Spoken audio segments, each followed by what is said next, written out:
Hello everyone and welcome to another video with me on Berets, and this is basically your live stream notification because it turns out apparently there's a live stream in about an hour, probably about 30 minutes-ish from this video being posted. I will be going live, so probably by the time you see this I'll be live on Twitch. But anyway, we got some news on the JP side to deal with class match as well as a whole bunch of other stuff. So before we take a look at all of that stuff, yeah, there's a live stream tonight. No idea what they're announcing. Could be collaboration, could be a repeat collaboration, could be just showing off what we've got already in game. But hey, if you're interested, drop by. Always happy to have a chat with you, and we can chat about all the news. So yes, let's take a look at what exactly has been announced.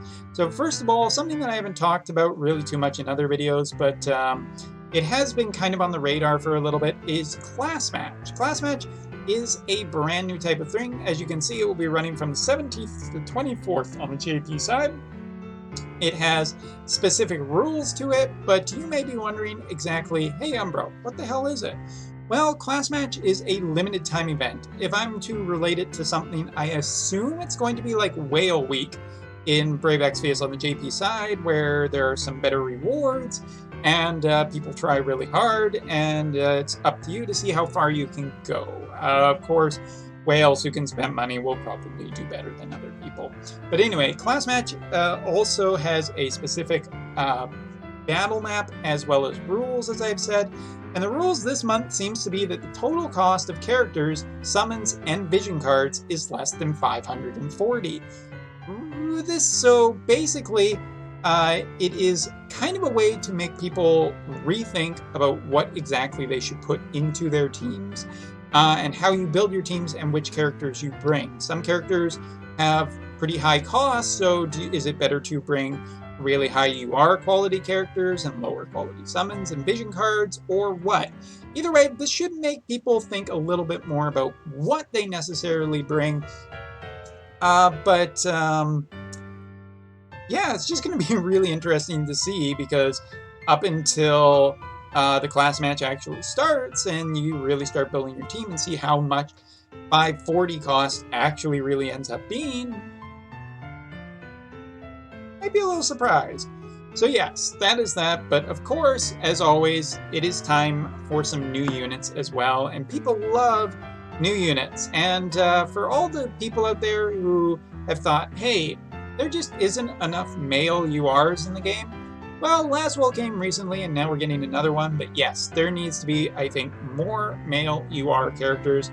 And here we are, we're getting a brand new male UR character and a female SSR character. Tsukada?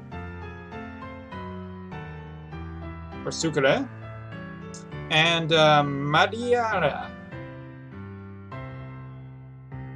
Okay, now for people who don't recognize them, they are from the more recent side story on the JP side, which featured Larila from the more recent Glassy banner, the SSR archer who, oh god, she's beautiful. But anyway, I digress. Let's try and stay focused on what's going on. So first of all, let's start with the SSR character. The main reason that I want to focus on the SSR character is because I think this is a pretty difficult one to measure exactly how good she's going to be without A, a really specific weapon, and B, a really specific kit. Because taking a look at her kit, first of all, her tertiary job is Thief. Okay, that Thief is always at least somewhat usable for either Steal Time or Steal Heart or just stealing items. All three of these things are good options for Thieves, and Thieves have good speed stats. So I wouldn't put it past this girl to be potentially really good. But at the same time, if you take a look at the rest of her kit, it's basically Spellblade and what looks like a Magic Knight ability, or Magic Knight class. And this is a weird one. This is difficult to say. First of all, a mid-level kind of light elemental base damage dealer isn't necessarily unvaluable, but it is kind of dangerous considering that it has an antagonistic relationship to the dark element, where dark has an advantage against light, light has an advantage against dark.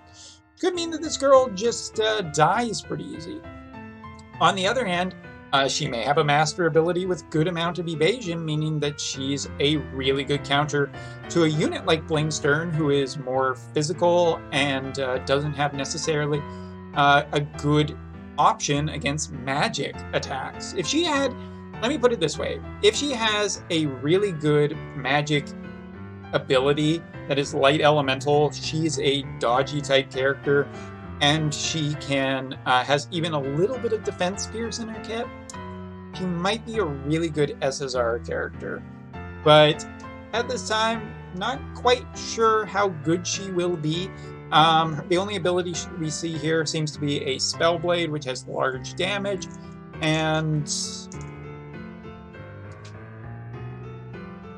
also Darkness Killer on it. So as far as this one goes, without the Sleep Blade, without seeing her kit, this is a ask again later, but it could be a really potential interesting counter to some of the dark elemental characters that are so strong in the game right now. So she is at least worth noting. Now, our other character is, interestingly enough, a thunder-based UR mage, and everything in his kit screams magic power. First of all, things to note, Black Mage seems to be his primary, or just like spell mage basically, but Time Mage is tertiary, and he does seem to have the sorcerer or sorceress. It's Kryle's main job. I'm not exactly sure what they've labeled that, but basically everything in his kit screams magic, and my big question about him so far, based on these three jobs, is will his agility be good enough, or is he going to rely super hard on his Time Mage jobs? I think if he relies super hard on his Time Mage jobs, his agility might not be so good, and with Kryle already out there too, how good he's going to end up being, again, without seeing his kit, master ability, I would put him at least interesting for a couple of reasons. One reason, his Limit Burst. The Limit Burst is basically a other version of Medinia's Limit Burst, and that's always something that is a really, really big thing to, it is a really big thing to consider, because Medinia for the longest time has been like just the ultimate farmer because of her instant Limit Burst, elemental down resistance for a whole bunch of stuff, and that AoE Limit Burst just being incredibly strong itself. And now we're seeing a character months later. This could be power creep. This could be power creep on Medinia, but really 7 months in, okay, fine, I guess.